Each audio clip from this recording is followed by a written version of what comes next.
எதிர்த்த நமக்கு கொள்கை இல்லையா? வகுப்பு சட்டத்தை எதிர்த்து உச்ச நீதிமன்றத்துக்கு முதல்ல போன நமக்கு கொள்கை இல்லையா?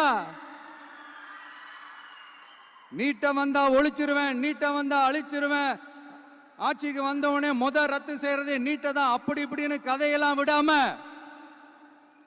கல்விய மாநில பட்டியலில் சேர்க்கணும்னு சொன்னதோட மட்டும் இல்லாம அதுக்கு ஒரு இடைக்கால தீர்வை சொன்ன நமக்கு கொள்கை இல்லையா? சமத்துவம் சம வாய்ப்புன்னு ரொம்ப ஸ்ட்ராங்கா சொன்ன நமக்கு கொள்கை இல்லையா?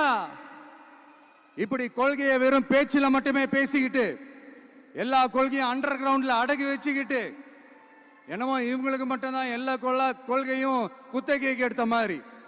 இவங்க கொள்கையே கொள்ளை தானே. எப்படி இவங்க